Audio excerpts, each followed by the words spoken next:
कर शुरू।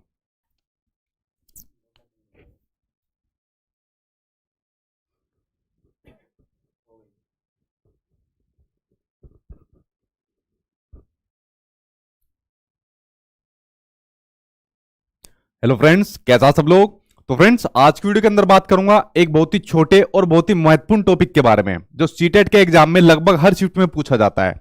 देखिए, ये एक ऐसा टॉपिक है, जब से सीटेट का चलन शुरू हुआ है, यानी 2011 से जब से सीटेट हुआ है, तो शायद ही कभी ऐसा हुआ है यहां से क्वेश्चन ना पूछा गया हो, वरना हर शिफ्ट के अंदर या हर बार ये क्वेश्चन यहां से आपको देखने को मिलता है।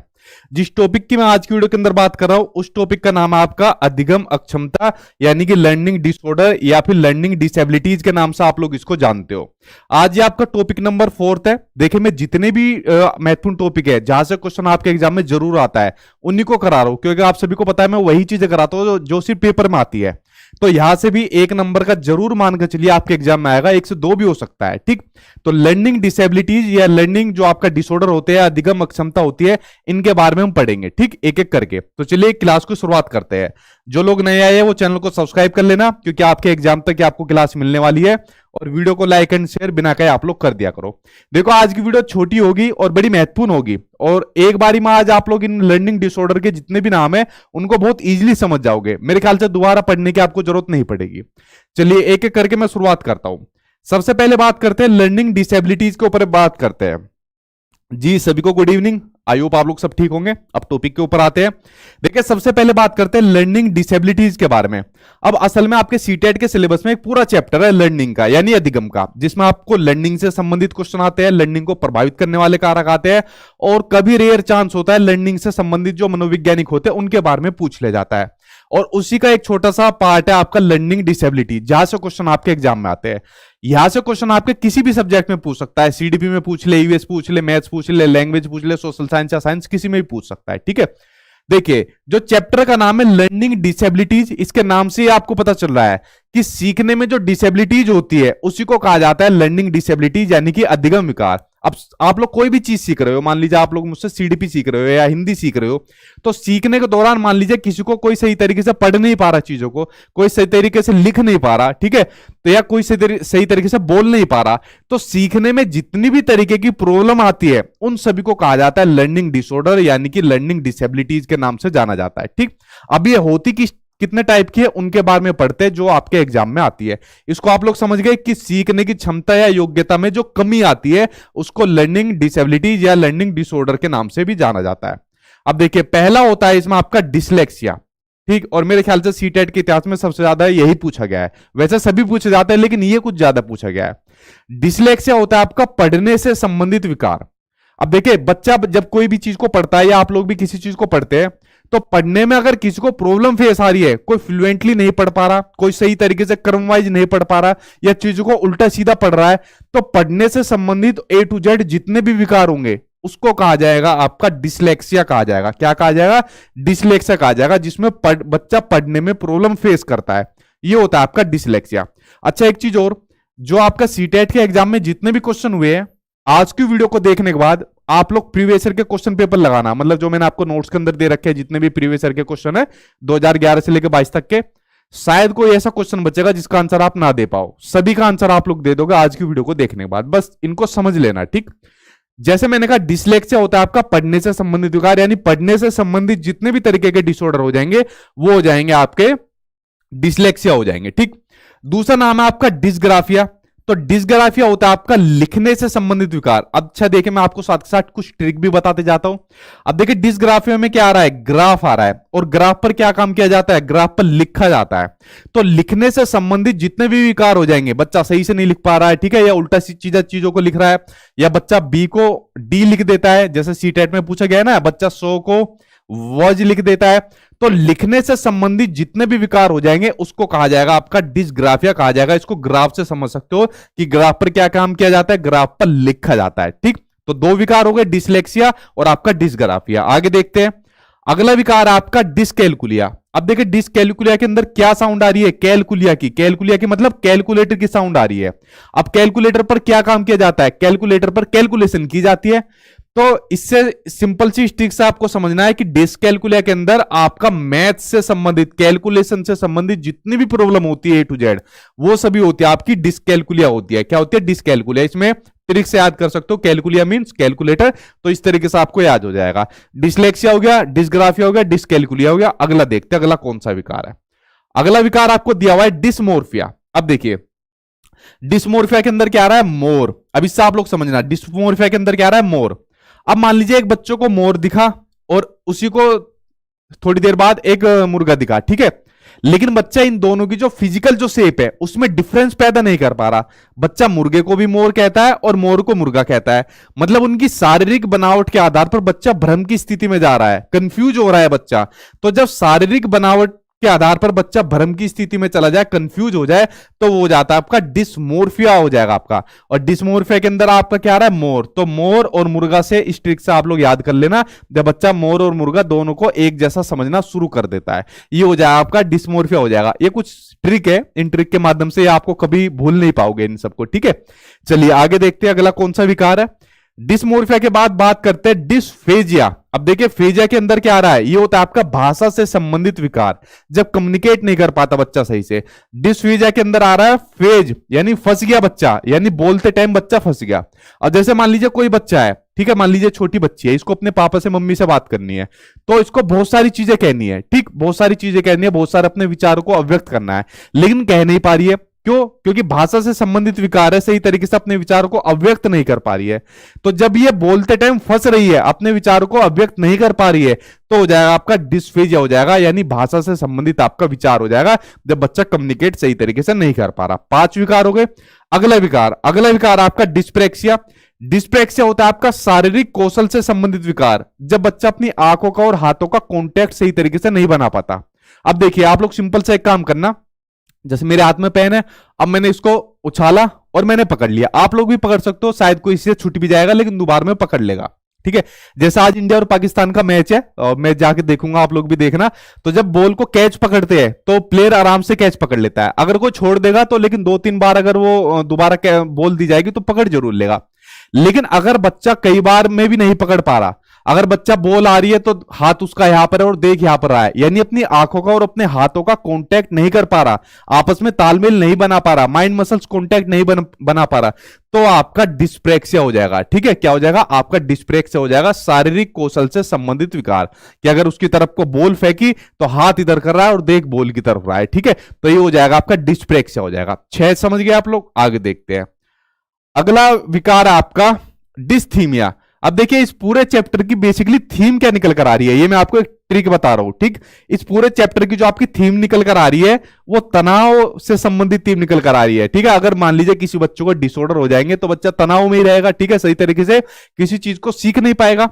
तो बेसिकली डिस्थीमिया होता है आपका तनाव से संबंधित विकार। ये छोटे बच्चों में क्या, बड़े बच्चों में भी होता है, आप लोगों के अंदर भी है, ठीक है, कि हमको जॉब लेना है, अपने फ्यूचर को सिक्योर करना है, तो तनाव के दौर से आप लोग गुजर रहे हो, लेकिन इतना तनाव नहीं है कि आप इसके आदी हो जाओ या आप डिप्रेशन में चले जाओ, वो नहीं है आपका, ठीक। तो डिस्थीमिया हो जाएगा आपका तनाव से संबंधित विकार।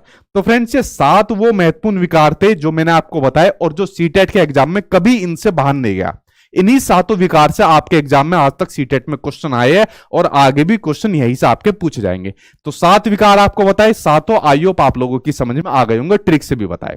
लेकिन लर्निंग डिसऑर्डर के अंदर मैंने अपनी तरफ से कुछ और डिसऑर्डर लिए जो इस बार आपके सीटेट के एग्जाम में ऑनलाइन में काफी पूछे गए थे और आई थिंक इनका प्रचलन आपका सीटेट के 2018-19 पेपर से काफी शुरू हो गया है, यहां से भी क्वेश्चन आपके एग्जाम में आता है। जैसे एक आपको देखने को मिलता है जो डिसऑर्डर है जिसका नाम है ADHD, आजकल काफी चल रहा है, खासकर टीचिंग एग्जाम में बहुत चल रहा है, ठीक है। ADHD जिसकी कई बार फुल फॉर्म भी पूछ ली जाती है, इसका मतलब होता है आपका अटेंशन डेफिसिट हाइपरएक्टिविटी डिसऑर्डर, ये होता है आपका ADHD की फुल फॉर्म होती है। अब देखिए इसमें क्या होता है, इसमें बच्चा एक चीज पर अपना ध्यान केंद्रित नहीं कर पाता, इसके नाम से पता चला ना, अटेंशन डेफिसिट, यानी अटेंशन की कमी होती है।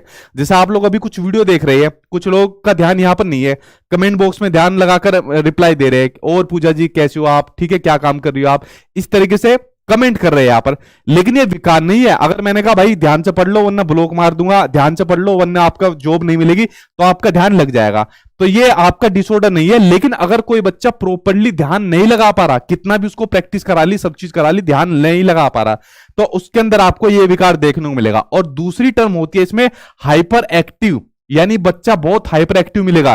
जैसे कुछ बच्चे होते हैं जैसे कमेंट के अंदर अपना आंसर देते हैं, बहुत जल्दी जल्दी आंसर देते हैं, अपने एक ही क्वेश्चन को पूछना है उसको बहुत जल्दी जल्दी कॉपी करते हैं। छोटे बच्चे का हाथ में आपने रिमोट फोन दे दिया, उसके सारे बटन एकदम बहुत जल्दी चला देंगे, बहुत हाइपर एक्टिव वो देखने को मिलेंगे। अगर ये पेन उनके हाथ में दे दिया ना, पता नहीं इससे ऐसे करके पूरे को मतलब इतनी जल्दी जल्दी चलाएंगे, ठीक है। तो हाइपर एक्टिव रहते हैं बहुत ज्यादा। तो आप लोग समझ गए एडीएचडी का मतलब अटेंशन डेफिसिट, यानी अटेंशन की कमी होती है, अटेंशन का अवधान होता है, और हाइपर एक्टिव होते हैं बहुत ज्यादा, अति सक्रिय होते हैं बहुत ज्यादा, ठीक। तो इसमें बच्चा एक चीज पर ध्यान केंद्रित नहीं कर पाता और बहुत ज्यादा हाइपर एक्टिव होता है, ये होता है आपका एडीएचडी, ठीक। इसको आप लोग यहां तक समझ गए, आगे देखते हैं। अब देखिए, अब बात करते हैं एक एक्ट की जो सीटेट के अंदर आपका बहुत पूछा जा रहा है, और ये जो एक्ट है इसको आप लोगों को ध्यान से समझना है पूरे एक्ट को, ठीक। हाँ जी, हाँ लाइक डाल दो, ठीक है। देखिए इस एक्ट को आपको ध्यान से पढ़ना है। इस एक्ट का नाम है आपका RPWD act, right of person with disability, ठीक है। यानी जो डिसेबिलिटी वाले लोग हैं, जो दिव्यांग लोग हैं, उनके कुछ अधिकारों की बात करता है। और वो बात कौन करता है? वो बात करता है ये वाला एक्ट कि right of person with disability act. अब सीटेट के अंदर बहुत सारे क्वेश्चन आपके इस एक्ट से पूछे गए हैं। मैंने कहा ना 2018-19 से ये पैटर्न चेंज हुआ और आरपीडब्ल्यूडी एक्ट से काफी क्वेश्चन आपके सीटेट के एग्जाम में आए। अब देखिए इस एक्ट के बारे में थोड़ा ध्यान से समझिए, यहां से क्वेश्चन जरूर आना है आपका। आरपीडब्ल्यूडी की मैंने आपको बता दी कि right of person with disability act, यानी जो दिव्यांग लोग हैं, जो डिसेबिलिटीज वाले लोग हैं, उनके क्या क्या अधिकार दिए गए, इस एक्ट की बात करता है ये, जो आपका 2016 में संसद द्वारा पारित हो गया था।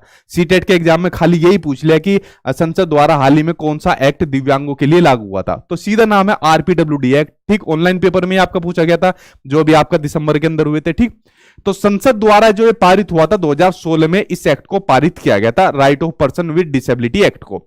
अब इस एक्ट को आपको पूरा पढ़ने की जरूरत नहीं है, बेसिकली पूरा 37 पेज का ये पूरा एक्ट है, 37 पेज का एक पूरा डॉक्यूमेंट है। इसके अंदर जो जो डिसेबिलिटी से संबंधित लोग हैं या इन विकार से संबंधित लोग हैं, जो दिव्यांग लोग हैं, इस एक्ट के अंदर उनके अधिकार की बात की गई है, उनके शिक्षा की बात की गई है, उनसे संबंधित जितने भी पहलू होने चाहिए, उनके अधिकार होने चाहिए, उन सभी का जो विवरण है इस एक्ट के अंदर दिया गया है।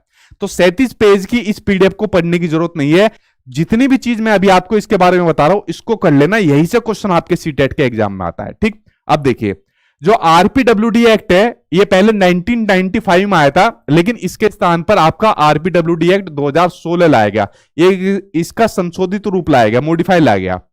पीडब्ल्यू एक्ट 2016 में, पीडब्ल्यू एक्ट 1995 में, जो पहले 1995 में जो एक्ट था, उसमें 7 प्रकार की विकलांगता थी, ठीक। कितने प्रकार की विकलांगता? 7 प्रकार की विकलांगता थी। बेसिकली विकलांग वर्ड आपको यूज नहीं करना है, क्योंकि जब से नरेंद्र मोदी जी का स्टेटमेंट आया था कि विकलांग वर्ड यूज नहीं होगा, दिव्यांग शब्द यूज होगा, तो आपको दिव्यांग यूज करना है ऐसे लोगों के लिए। तो पहले जो एक्ट था उसमें 7 तरीके की दिव्यांगता बताई गई थी, लेकिन जब इस एक्ट में संशोधन हुआ, 2016 में संशोधन हुआ, तो इसमें जो दिव्यांगता की थी वो 7 से बढ़ाकर 21 तरीके की दिव्यांगता कर दी। और यहां से आपकी 2 दिव्यांगता आपके सीटेट के एग्जाम में आती है, अभी बताता हूं कौन सी है वो, ठीक। तो दिव्यांगता कितनी हो गई? 7 से बढ़कर 21 हो गई। और साथ में यह भी सुनिश्चित कर दिया गया कि केंद्र सरकार के पास और विकलांगता के प्रकार जोड़ने की शक्ति भी होगी। अगर केंद्र सरकार को लगता है कि कोई और भी विकलांगता है, तो उसको भी यहां पर जोड़ा जा सकता है, 21 से बढ़ाकर और भी आगे करी जा सकती है। ये थोड़ी सी बेसिक डिटेल मैंने आपको आरपीडब्ल्यूडी एक्ट के बारे में बता दी। अब देखिए जो इसकी जो विकलांगता है उसके बारे में पढ़ने से पहले इसके ऊपर एक बार नजर डालिए। ये पॉइंट आपके एग्जाम में काफी आते हैं। तो इसके द्वारा सुझाई गई युक्तियां क्या है दिव्यांग लोगों के लिए? कि जीवन से सभी क्षेत्रों में समानता और उनसे गैर भेदभाव रखना है, उनसे भेदभाव नहीं रखना आपको, ठीक है। जो दिव्यांग लोग हैं, मान लीजिए कोई सही से देख नहीं पाता, अब इसके अंदर जो कैटेगरी थी 21, उसके अंदर कौन कौन सी दिव्यांगता थी? अंधापन, बहरापन, बोनापन। जो एसिड अटैक से पीड़ित जो लोग हैं, एसिड डाल देते हैं, खासकर लड़कियों के ऊपर, महिलाओं के ऊपर देखने को मिलता है, एसिड डाल दिया।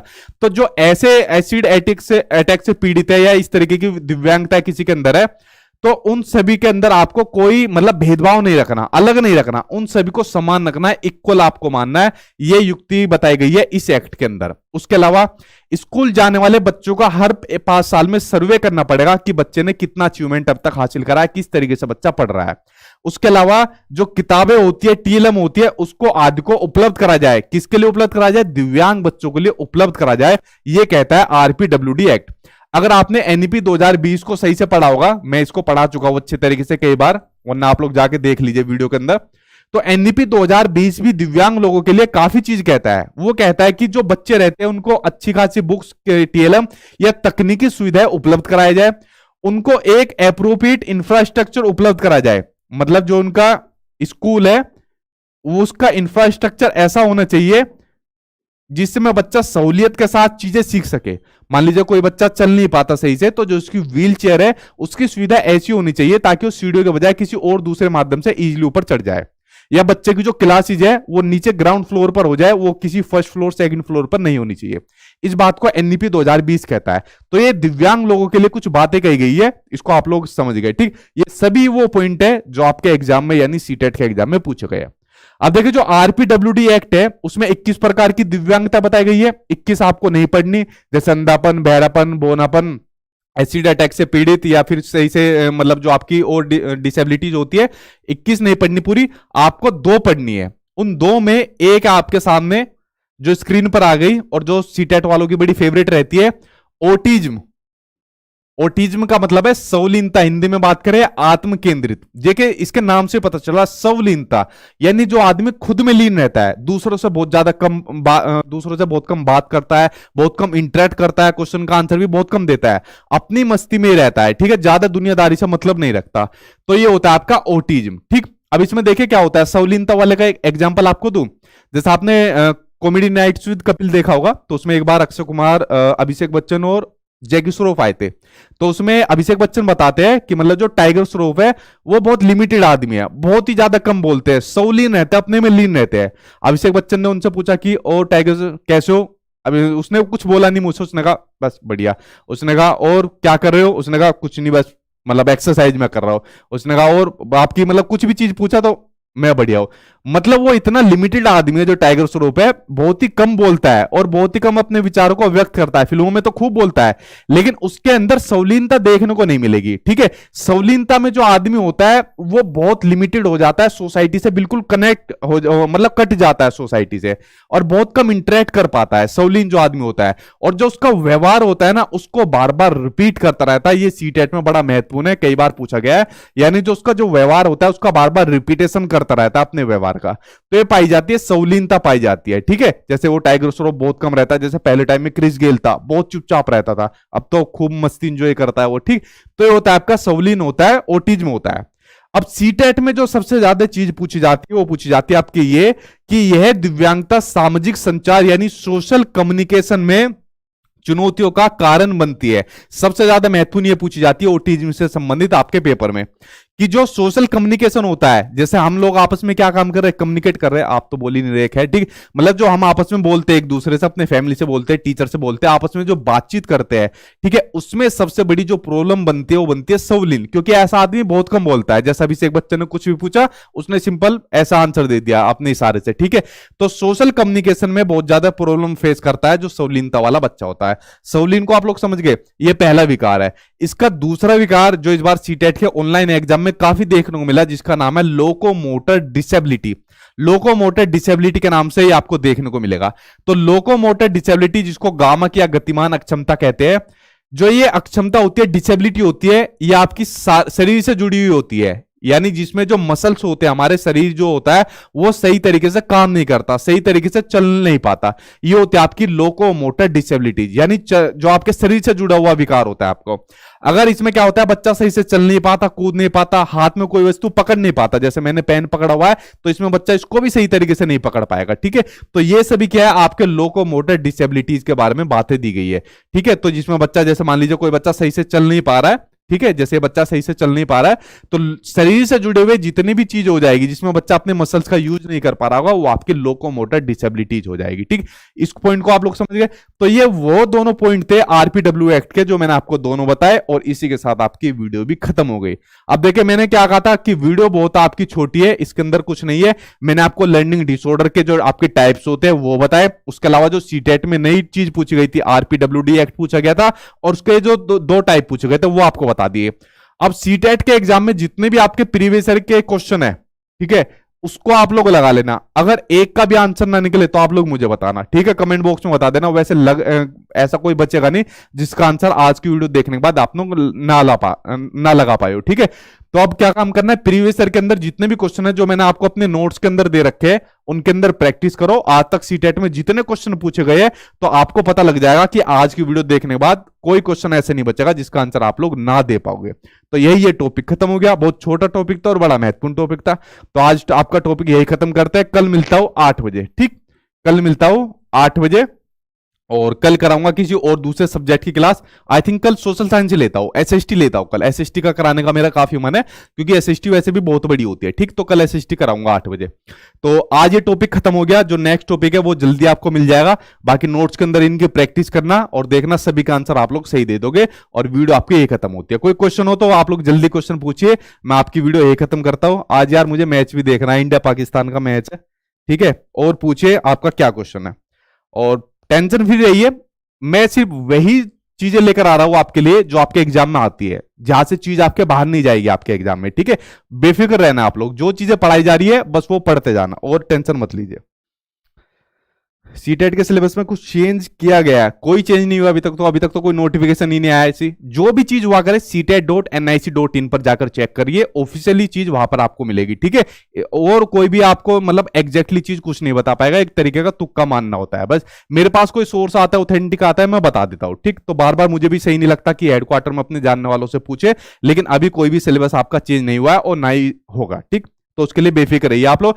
जो चीज आपको कराई जा रही है इसको अच्छे तरीके से पढ़ते जाइए आप लोग जी। चलिए अब मैं वीडियो को स्टॉप करता हूं। आई होप आपको समझ में आ गई होगी। नोट्स आपको वेबसाइट पर मिलेंगे, इस पर जाकर प्रैक्टिस करिए आप लोग। चलिए फ्रेंड्स, कल मिलता हुआ 8 बजे और जाकर देखो इंडिया पाकिस्तान का मैच आज आप लोग जाकर, और आपके एग्जाम तक देखना आपकी इतनी तैयारी हो जाएगी जैसे मतलब आपको खुद फील हो जाएगा कि मतलब कितना हमने स्कोर किया है। ठीक, चलिए वीडियो को स्टॉप करता हूं। Thank you.